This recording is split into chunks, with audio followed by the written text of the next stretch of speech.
Capítulo 7, os limites da terra de Canaã.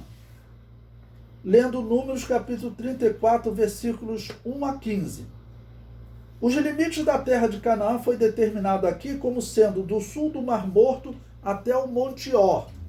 Bom, é importante vocês observarem, alguns citam que os limites da terra de Canaã prometido a Abraão foram desde o rio Eufrates, tá ok? Até o rio Nilo. Nós temos isso lá em Gênesis capítulo 15, versículo 18. Naquele mesmo dia fez o Senhor um concerto com Abraão, dizendo: a tua semente tenho dado esta terra, desde o rio do Egito até o grande rio Eufrates. Então alguns questionam, por que Deus aqui deu outros limites para a terra de Canaã?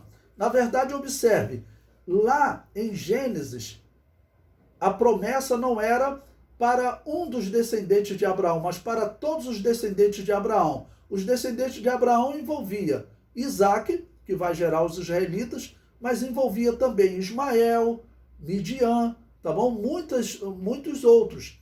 Então, todos os descendentes de Abraão, principalmente Ismael, ele habitou no deserto da Arábia e ocupou realmente aquela região que é chamado hoje o mundo árabe, desde o rio Eufrates, tá bom? E até o rio Nilo. Eles ocuparam o Egito, hoje é um país árabe, tá ok? Então, lá em Gênesis capítulo 15, versículo 18, nós temos uma promessa para todos os descendentes de Abraão. Já aqui em Números, nós temos a promessa, os limites da terra para os descendentes de Isaac, no caso, Israel. Capítulo 8, o discurso de Deuteronômio, capítulo 1, versículo 1 a 5 do livro de Deuteronômio. O livro de Deuteronômio é um discurso de Moisés ao povo de Israel antes deles entrarem em Canaã. Esse discurso tem como tema uma repetição e detalhamento da lei.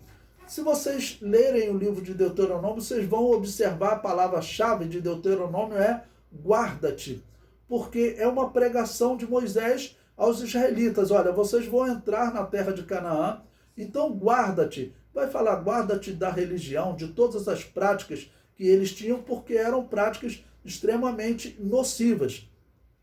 Nós temos exemplos aqui nas Américas, que os povos incas, astecas, maias, eles sacrificavam pessoas aos deuses. Os povos que viviam aqui no Brasil, hoje a antropologia comprova, eles não só sacrificavam, como eles se alimentavam da carne, né? Faziam sopa dos portugueses que eles capturavam e davam para as crianças comer. Eram um dos piores povos do mundo. E lá no Oriente Médio, ao norte de Israel, surgiu também um povo que eram os fenícios, tá ok? Que eram também chamados de sidônios, de onde vem Jezabel.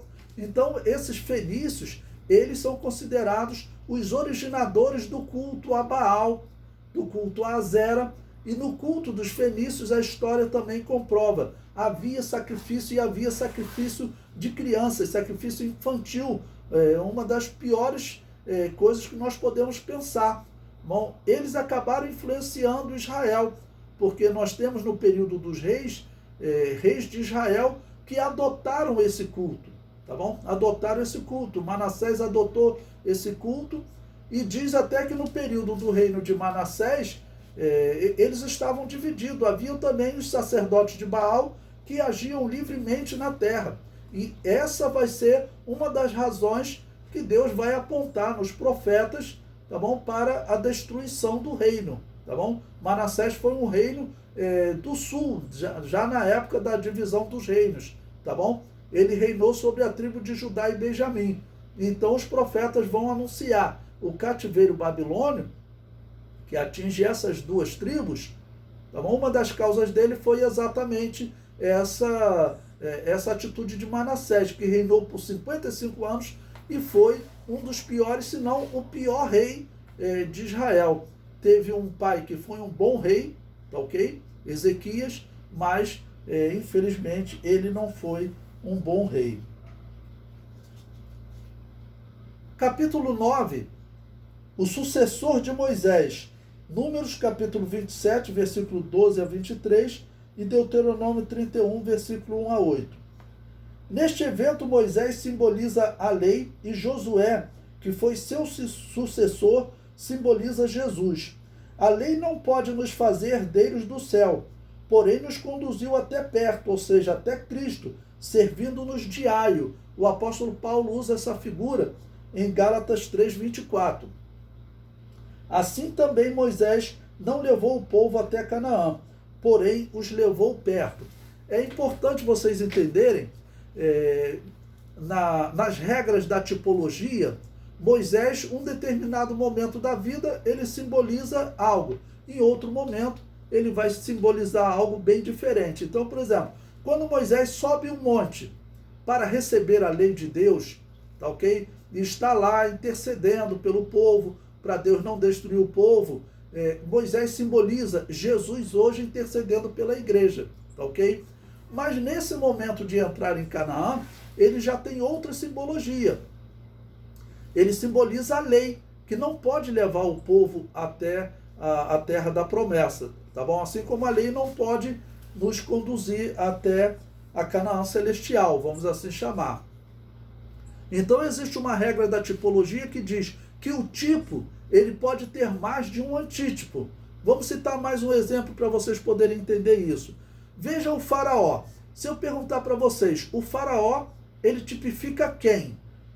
Você, a princípio, você não deve responder, você deve perguntar em que momento histórico para eu responder quem o faraó tipifica. Se eu perguntar, por exemplo, o faraó do momento histórico de José, você vai dizer que aquele faraó, ele tipifica Deus.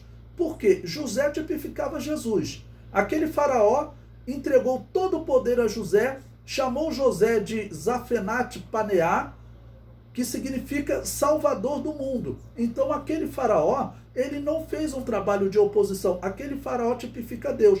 Já o faraó do Êxodo, que se opõe a Deus, aquele faraó, ele tipifica Satanás. Nós temos outros exemplos na Bíblia. Por exemplo, se eu te perguntar, a serpente, ela tipifica quem? Você, a princípio, também deve saber. Perguntar em que momento histórico? Porque a serpente que foi levantada no deserto, o próprio Jesus disse que ela tipifica Jesus que seria levantado na cruz. Ele disse, assim como Moisés levantou a serpente no deserto, convém que o Filho do Homem seja levantado. Tá bom? A serpente também ela tipifica o cristão. Jesus Cristo disse, sede simples como as pombas e prudentes como a serpente. Mas já no Éden, Isaías capítulo 27, versículo 1, é dito que Satanás é a antiga serpente. Então nós temos um tipo que ele pode ter mais de um antítipo, ok? Depende do momento histórico que nós estamos interpretando.